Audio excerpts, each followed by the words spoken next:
Hello and welcome to this Shieldia guide on how to install and configure the Tartarus Lab so that you can run the damn vulnerable web application on your host locally, securely, safely. In today's episode, I'll be going over the red team perspective, so how to install all of the necessary prerequisites and make sure that your host system has enough system resources so that you can run this at home. So go to the blog shieldia.co, then there's some conventions and preamble. What you're going to want to make sure that you have at least 11 gigabytes of system memory and 7 vCPU cores, basically 4 physical cores. So if you've got a quad core i5 or i7, then you should be fine. If you do not, however, have enough resources, there is a min option that you can deploy that will allow you to run these guests securely. So first of all, you're going to want Vagrant. Go to the website, follow the guide of how to install it for your specific host operating system. Then you're going to want VirtualBox. Again, follow the guide for your specific host operating system, Windows, Linux, doesn't really matter. And then finally, you're going to want to install Git. So that's how you'll clone all of the repos in this guide. I'd also definitely recommend read the book. It's a really good informative read. It takes a while, but it's a very informative read. Once you have all of that in place, you're going to want to start with the installation. So you'll go to the SIO Shield GitHub and then essentially just do a git clone. Now this is already done for you here.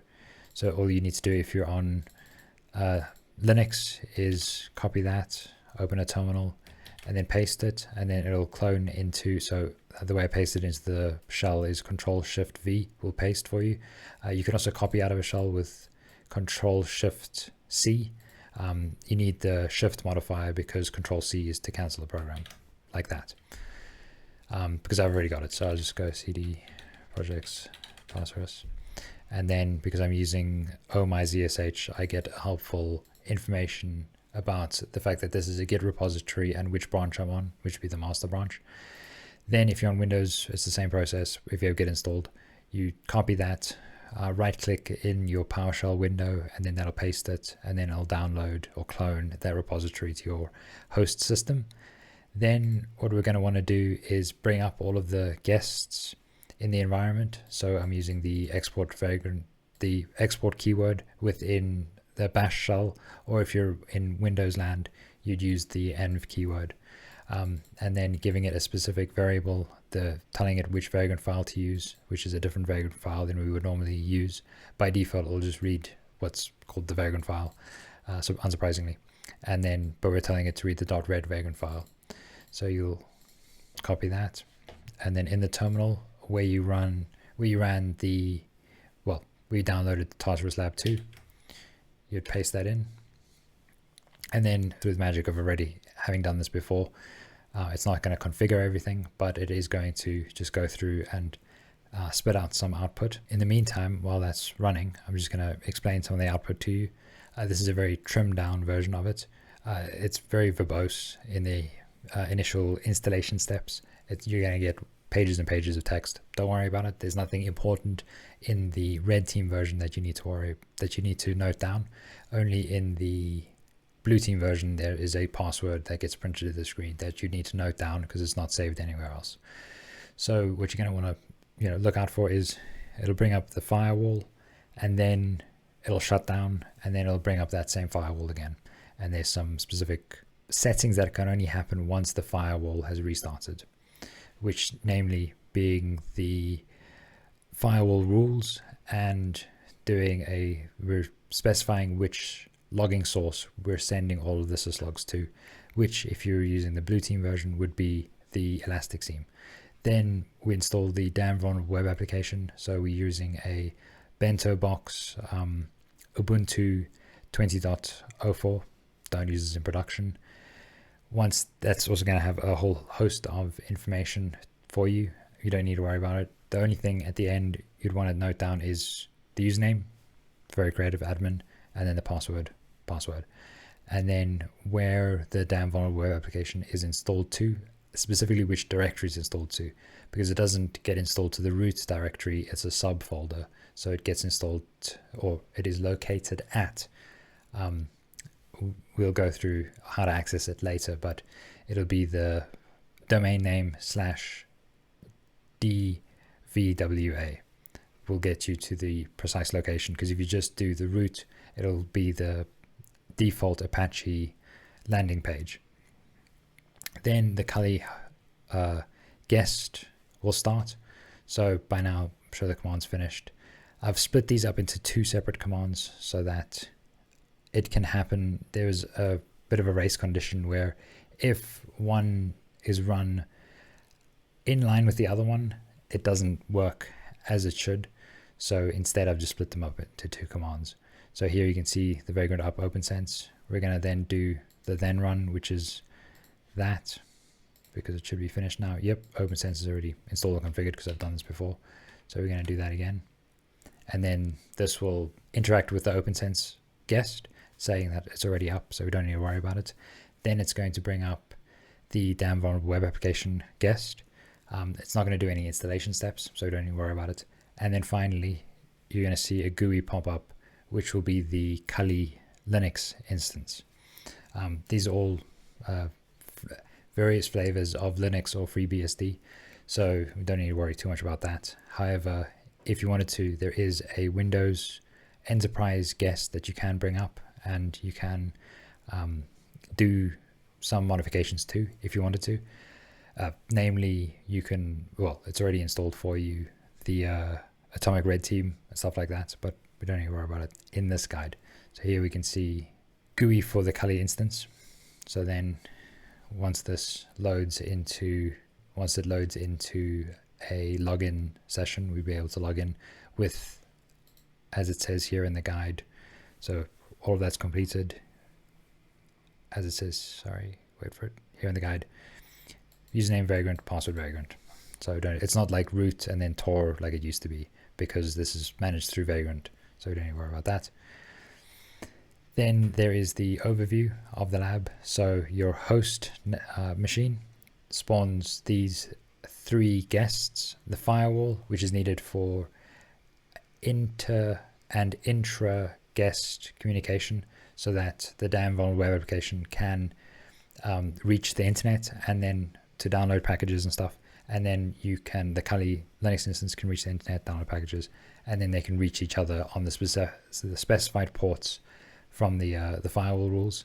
Yeah, this is just like sort of a mind map representation of all of the interfaces that the firewall has, and then the different firewall rules that are allowed or blocked, because there is the implicit deny at the end of every firewall that if you don't explicitly allow it, it's blocked. It has technically 4 zones. There will be security, assets, targets, and hackers. The security, assets, and hacker zones are allowed more communication than the target zone. The target zone is only allowing access to that specific firewall zone. We're not allowing access from that to anywhere except the security zone on ports 9200, so that we can get all of the logging from an Elastic agent on the guest, which is covered in more detail in the blue team perspective of the Tartarus Lab. So if you wanted to log into the OpenSense firewall, you will need to add this domain to your etc hosts file. So we're going to just copy that and then quickly open up a new terminal, and then sudo vim etc hosts. Then here I've already added it, so you can see you'd add 127.0.0.1 or 127.1.1, it doesn't matter because it's the whole /8 network, so we don't need to worry about that. You'd add the host name so that when your browser makes a DNS request, it's gonna instead go look in the local resolver and then resolve to the local host address. You can then paste that, and then there you go. So you go advanced, we accept the risk because that's how we do it, root, and then OpenSense. Now in here, an important note if you're doing the blue team perspective is to set the time zone correctly. We don't need to worry about that at the moment. You can see here in the lobby all of the different information regarding the firewall. So some metrics in regards to caches and memory utilization, and then all of the different interfaces. So we have the assets, hackers, LAN, and targets, and then the WAN. So LAN in this instance is the security zone in the diagram that I showed before. You don't need to do anything with the firewall, but it's there if you wanted to do some modifications to it. The damn vulnerable web application. Now, I would personally log into it via the Kali guest, because you can log into it via your host system, but you're going to then be installing tools that maybe you don't really want on your host system. So instead we log into it from the guest. So we just log in with Vagrant. Once in the mainframe, open up a Firefox instance, and then go to, because a key thing to note, etc host has already been edited to add all of the domains to resolve to their respective IP addresses within the Tartarus Lab 192.168.56 network. Prove that by going cat etc hosts. You can see here, so the damn vulnerable web app resolves to the correct IP address. OpenSense firewall will resolve to the correct IP address from within this specific firewall zone. Then the Elastic instance and the Windows, and then there's another Linux guest that can also resolve correctly from within this guest. Let's log in to the Tartarus Lab. So HTTP is the protocol we're going to use, and then you see, oh no, where's been a login? I was promised a login. We don't need to worry about that. In the in the recon guide, I propose some methods to be able to identify the specific subdomain or subdirectories of the target. But here, because we already know it, this is the damn vulnerable web application. Then you log in admin password as printed to the screen. No, I'm not going to be saving that. Thank you very much. Because I've already run this before, it's not going to prompt me to create/recreate the database, but you'll get a screen similar to this, and then you'll click create/reset database.